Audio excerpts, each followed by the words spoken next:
I'll be honest, when I started making this video, I hadn't realised how many Formula 1 games there were. How many Formula 1 games do you need, for crying out loud?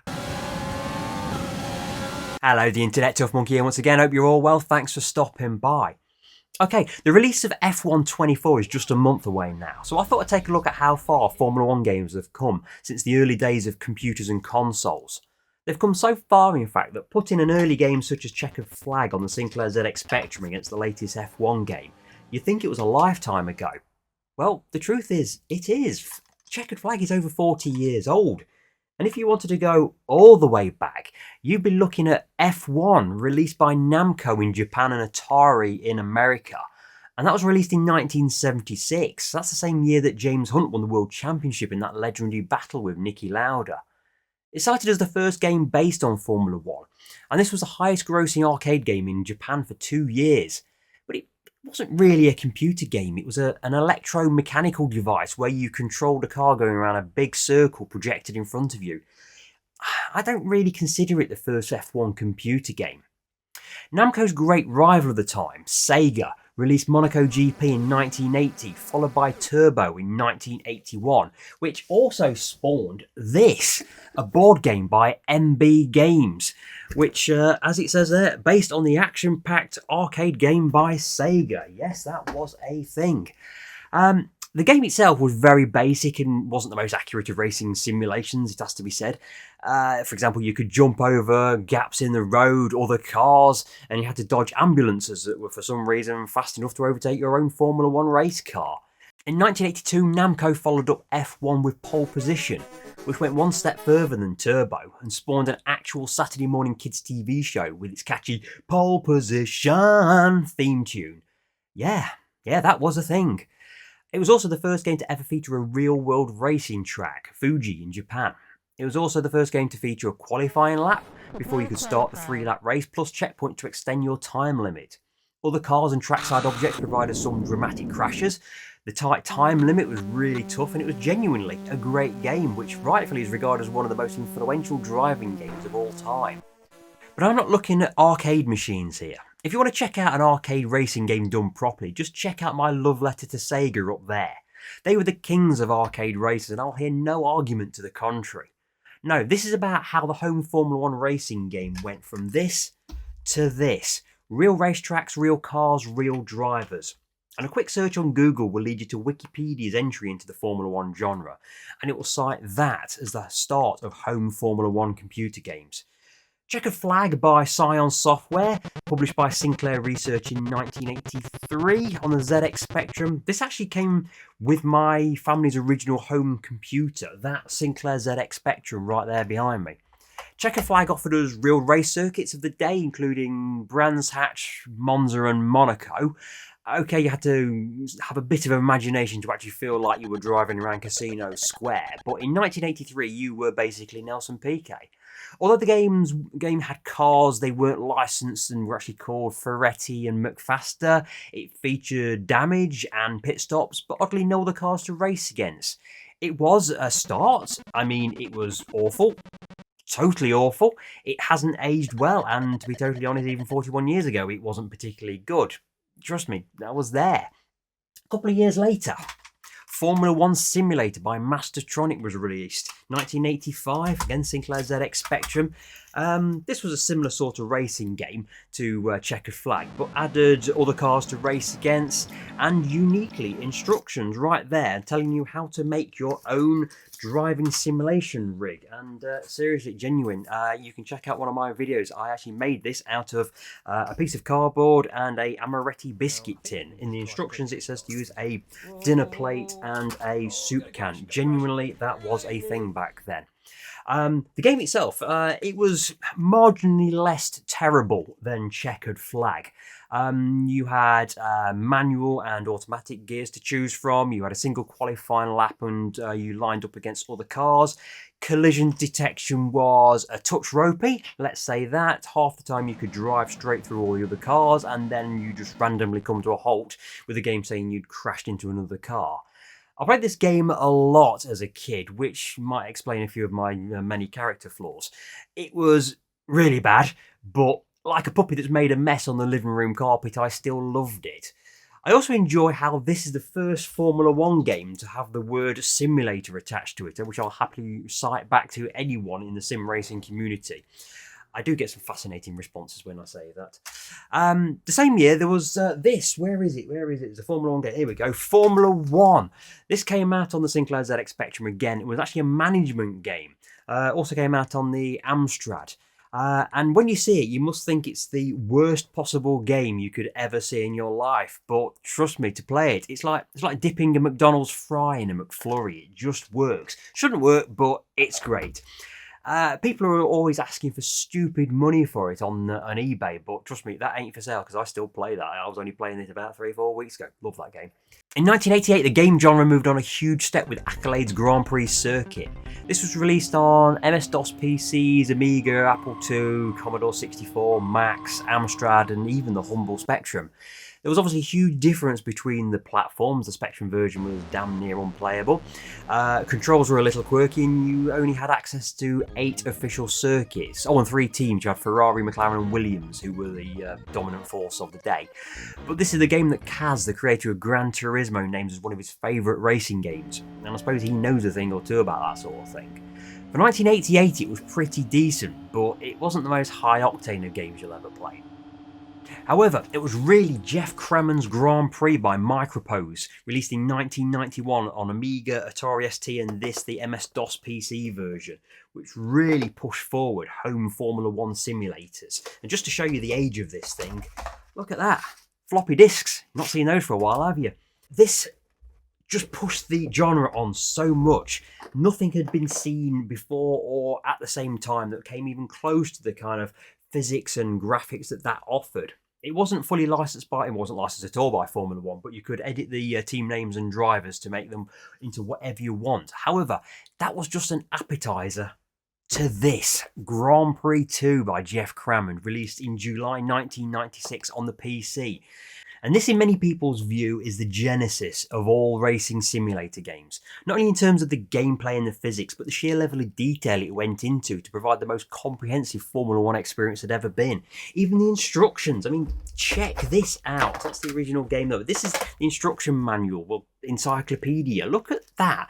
It's an absolute bible to all things racing simulation. I mean, there's plenty of people today who could probably do with checking that thing out. It's absolutely magnificent. And it's the first game on PC to carry an official F1 license to use all the correct tracks and drivers of the day. Now, Wikipedia actually mentions the Accolade's rather mediocre Grand Prix Unlimited has the first license for a game for the 1991 season, but I can't see any other source to back that up. Later sequels were Grand Prix Simulator 3, released in July 2000, and Grand Prix 4, released in June 2001, although I don't have that. It's one of the few F1 games I don't actually own. But they weren't the first games to ever carry an official F1 license. You see, back in the early days, things were a little bit complicated when it came to licensing Formula 1 games. There were several competing organisations that ran the commercial interests of F1. Many games had licenses to use certain intellectual properties, but not all. Some games were licensed to specific drivers. For example, Ayrton Senna's Super Monaco Grand Prix 2 had no other license but to use the great man's name himself, but had to change the names of all the other teams and drivers, and even slightly modify some of the layouts of the circuits as they did in the original Super Monaco Grand Prix. Anyway, from 2003 onwards, the rights to use F1 intellectual property became exclusive. Sony had those exclusive rights from 2003 until 2006, and Codemasters have had the rights from 2008 until 2021, until the company was purchased by Electronic Arts in 2020, and then all subsequent F1 games are now exclusively made by EA Sports. It's in the game. Prior to 2003, there was no exclusivity agreement in place. As such, you'd find there would be multiple games released by different publishers covering the same season every year. People like, let me get this right, Namco, Atari, Paradigm, Sega, Human Entertainment, Nichibutsu, Vari, Gremlin, Accolade, Microprose, Domark, Ubisoft, Psygnosis, Electronic Arts, Sony and Codemasters have all at some point had the rights to produce a licensed Formula 1 game to some extent. We're getting there.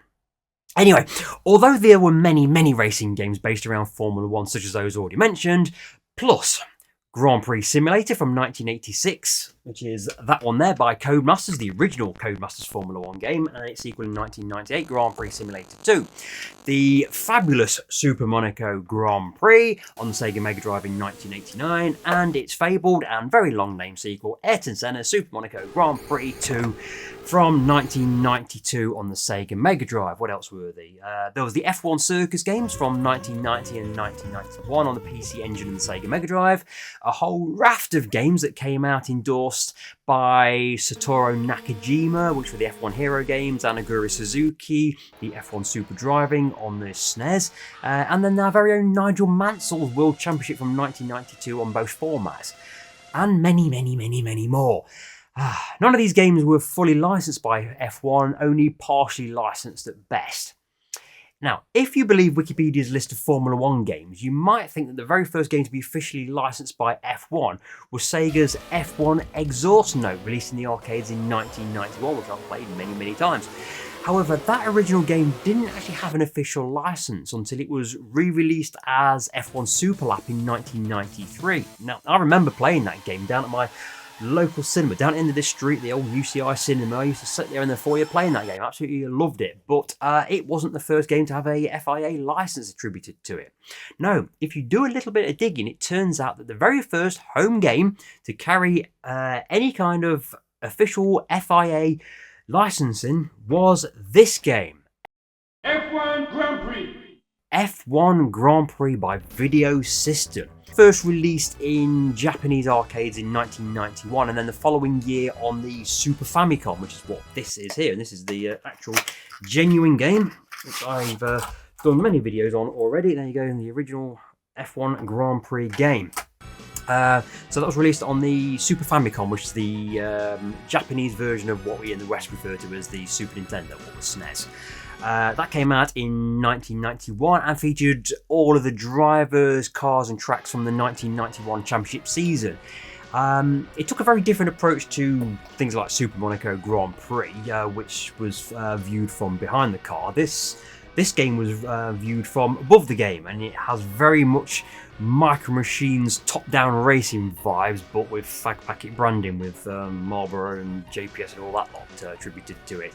And in fairness, it's actually a really good game. Now, I look for fun in driving games, which is why I don't tend to play a lot of sim racing games, and that is a fun game. And I play it quite often. I only played it a few weeks ago, did a full championship season, Pip Senna to the World Championship. It's a really, really good game. If you can get hold of it, do go ahead and play it. Now, there were two direct sequels to this, which were creatively titled Part 2 and Part 3.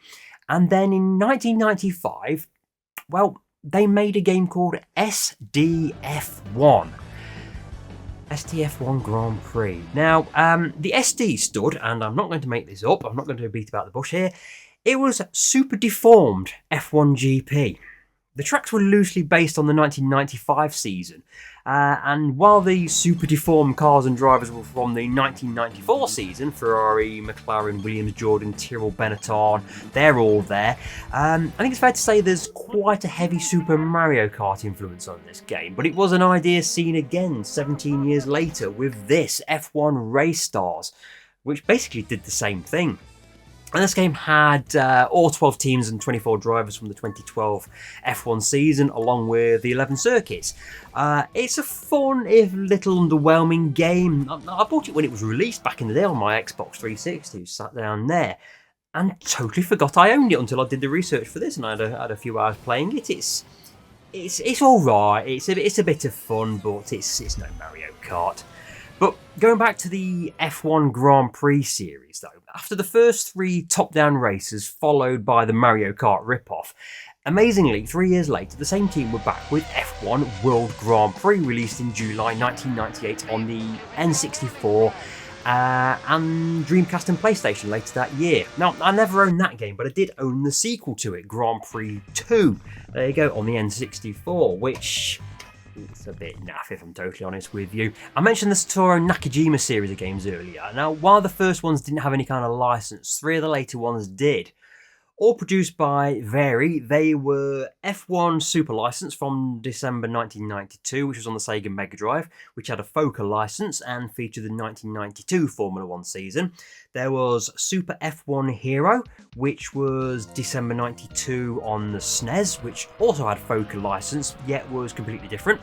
The game was, well, it's borderline unplayable, to be totally honest with you. The AI cars were twice the size of yours, and it was a thoroughly miserable playing experience.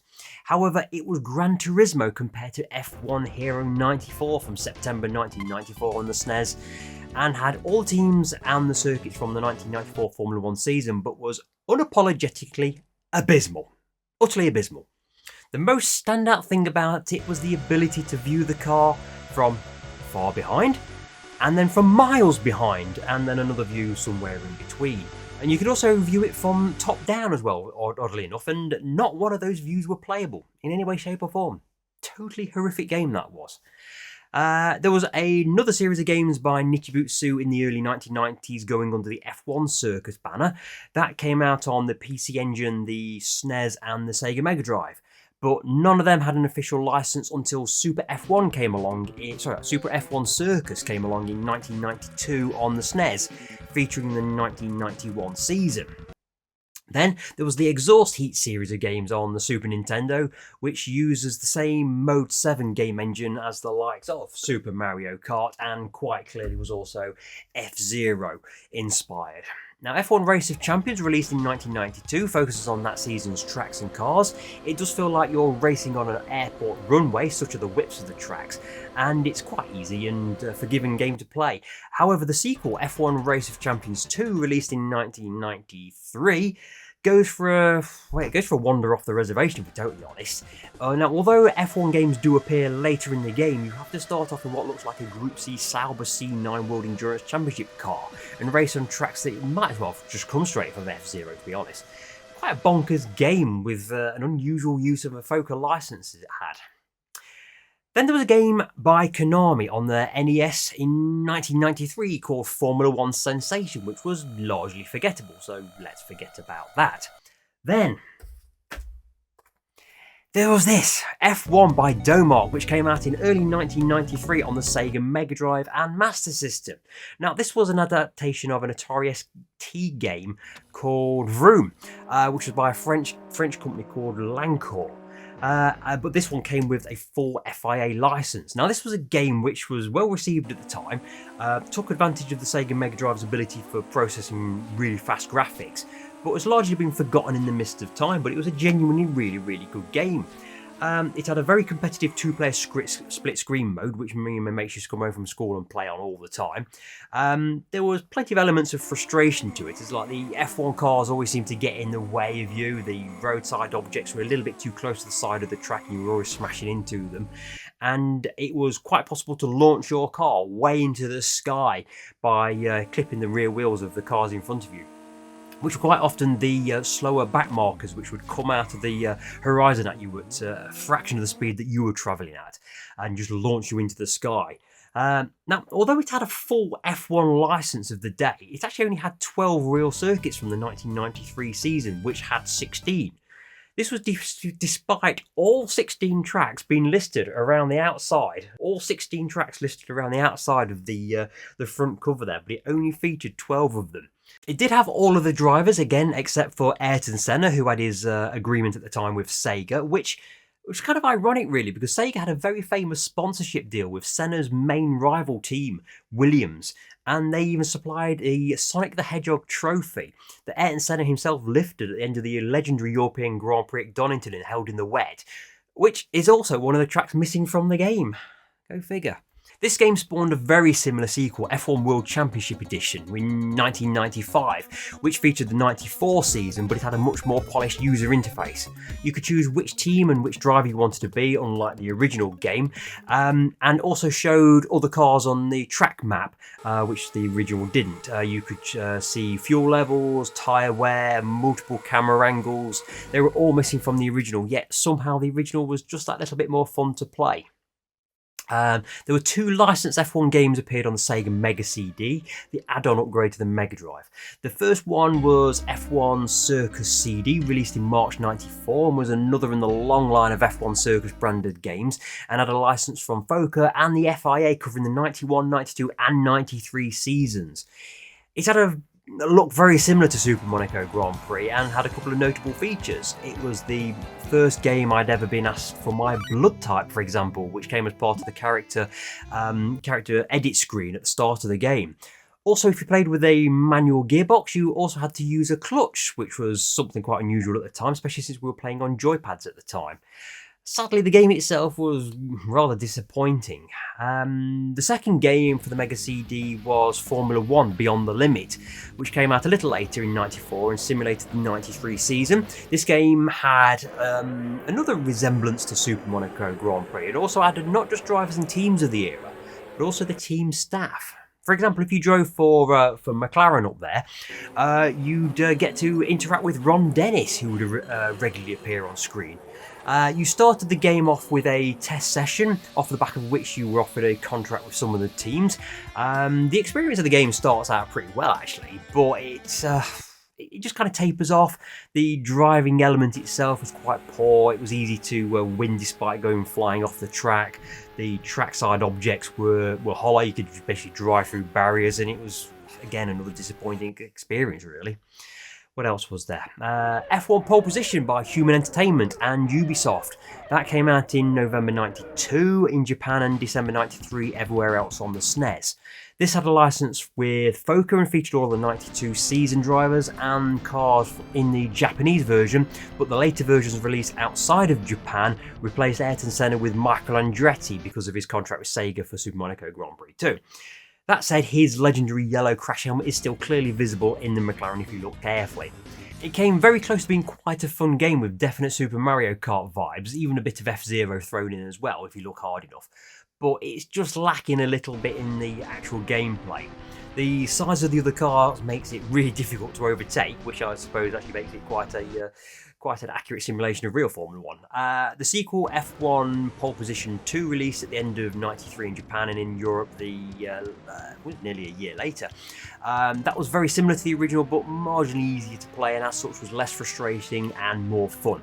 It featured the 93 season with Damon Hill and Alain Prost at Williams, but again, Senna is absent.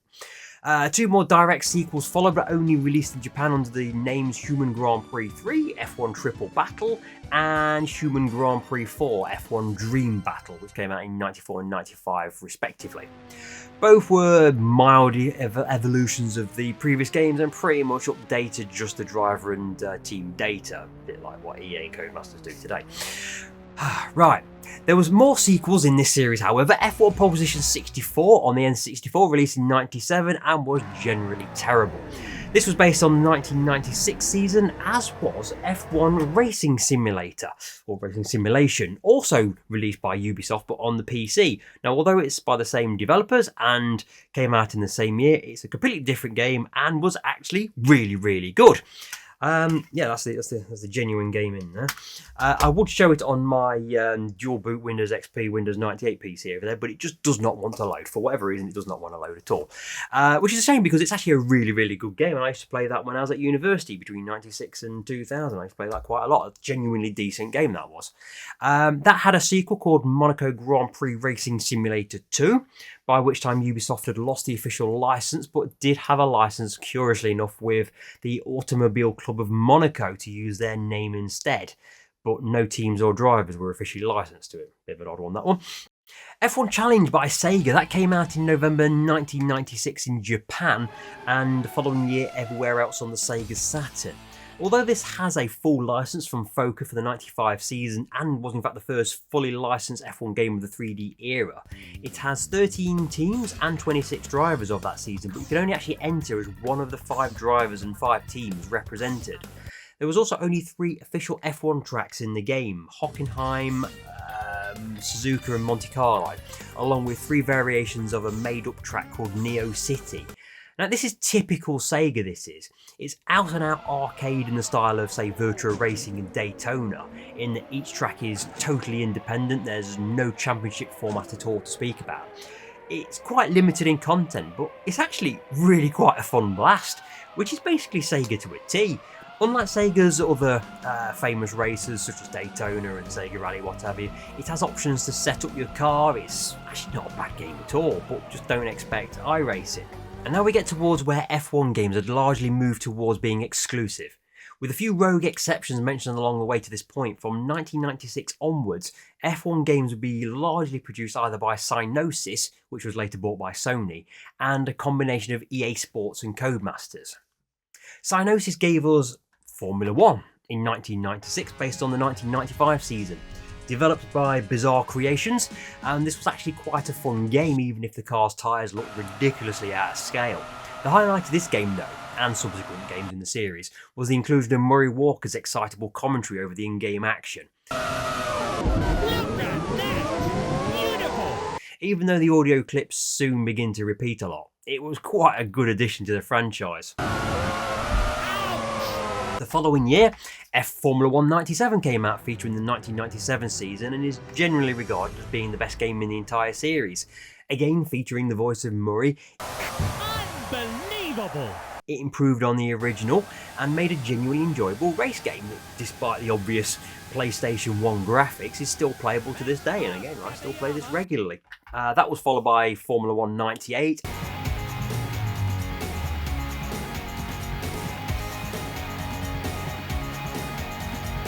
He's safely past Rosset!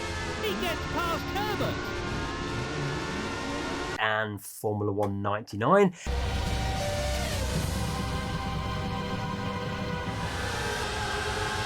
Yes, he's going for it now!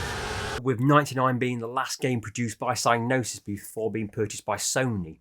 All games in the series after this were published by Sony and developed by Studio 33. Now, confusingly, the new millennium brought with it 3 F1 games to the market. Formula 1 2000 was Sony's entry onto the PlayStation, while EA Sports waded into the market with both F1 2000 and Formula 1 Championship 2000. Now, F1 2000 actually was really quite a fun game. Again, another game I play quite often, with all the drivers, cars and tracks present and correct. You can again very much tell it's an original PlayStation game in the graphics, but it plays well even with a few quirky things like you can rip off a wheel and circulate the track almost as fast as if you had all 4 wheels on your wagon. What's most notable though, however, is that while EA Sports were the publisher, the developer behind the PC version of the EA games was Image Space. Now, prior to F1 2000, their previous racing games had been the rather underrated Sports Car GT, especially the PC version. It was quite a little gem that was. Now, after EA Sports lost the license of F1, Image Space went on to create a game that most fans of sim racing are going to be quite familiar with, R-Factor. Yes. EA would then go on to release a new game every year, where have we heard that before, until they published F1 Career Challenge 9902 in June 2003 on the GameCube, PS2, Xbox and Windows PC. The reason behind that was EA had already lost the F1 exclusivity license by then, so they released that game based on the 1999 to 2002 seasons that they still had licenses for. And it's from that game that R-Factor evolved from. So from here on in, there would only be one single Formula 1 game each year. The exclusivity license for Formula 1 games began with that, Formula 1 2003, continuing an already long-running series of games that would run from 1996, spanning the PlayStation 1, 2 and 3 before Sony lost the license in 2006 to Codemasters, and F1 could go back to being enjoyed by everyone else who didn't have a Sony PlayStation. The last game they made was Formula 1 Championship Edition, which came out in December 2016 in Japan, only on the PS3. And I've never played that, so I've got no idea what it was like. Now, after 2 years of no Formula 1 games between 2007 and 2008 seasons, Codemasters released their first game since acquiring the exclusive license in November 2009 with this, F1 2009 on the Nintendo Wii and PlayStation Portable. It's a bit of an odd one, that, because for the first time since F1 Challenge in 1999-2002, it meant that F1 had a game that was playable on any system other than a Sony PlayStation, and Codemasters, in their infinite wisdom, chose to bring it out on the Nintendo Wii only. which was a bit of an odd decision. It was seen as a bit of a toe in the water ahead of the full release on the PS3, Xbox 360, and the PC the following year with that game, F1 2010. And oddly enough, with the exception of F1 Race Stars, which came out on the Nintendo Wii U, F1 2009 would become the only F1 game released by Codemasters / EA Sports to be available on Nintendo. Many would say it was a fairly unremarkable game released on a console that wasn't really known for driving games unless it had Mario plastered on the front cover, which I think was a bit unfair because I'd kind of forgotten about this game. But researching for this video, I've been playing this game. I've put in about 3 or 4 hours playing this game. And you know what? It's not actually that bad. If you hang up your suspension of disbelief and say, okay, I know I'm not playing iRacing here, it is a Nintendo game, but it was alright, it's quite good fun. F1 2010, however, was a belter. It was the first F1 game ever released on Xbox and was universally well received by critics and gamers alike, and it even won the BAFTA award that year for the best sports game. Now, this was the first in what is now the yearly ongoing update in the series, covering every season of Formula 1 up to and including 2023, with the next instalment for 24 due in May of this year. Now, with the exception of F1 2009, which was on the Nintendo Wii, Codemasters have been the developer and publisher for all the F1 games up to and including the 2020 edition, which I still believe is the best edition, especially in the deluxe Michael Schumacher version, which I still have installed on my PS5 and still play regularly today. I just find that's got the best content, and it's got Michael Schumacher's Jordan from the Belgian Grand Prix that year. What a glorious car. And Nigel Mansell's FW14B, the all-conquering 1992 World Championship car by Williams. Glorious car, glorious car. Following the purchase of Codemasters by Electronic Arts in early 2021, from the 2021 editions onwards, all Formula 1 games are branded under the EA Sports banner, but it's still developed by Codemasters. So that's 37 years between their most recent and their first Formula 1 games, and 40 years since Checkered Flag first arrived on the Sinclair ZX Spectrum, signalling the start of my own racing game career. Every season of the Formula 1 World Championship is covered by at least one game between 1991 and 2023, with the exception of 2007 and 2008.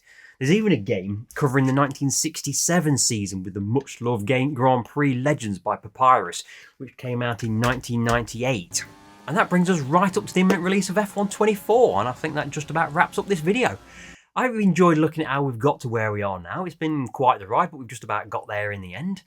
If you have gotten some enjoyment out of this, I always appreciate a like, and I'm regularly doing retro gaming videos such as this, so if you want to see more, then do check out my other videos or subscribe to the channel and you'll be notified when I post the next one. I always like to hear about the games that you guys play, so please do write some comments in the section below, and I shall see you on the next video. Take it easy.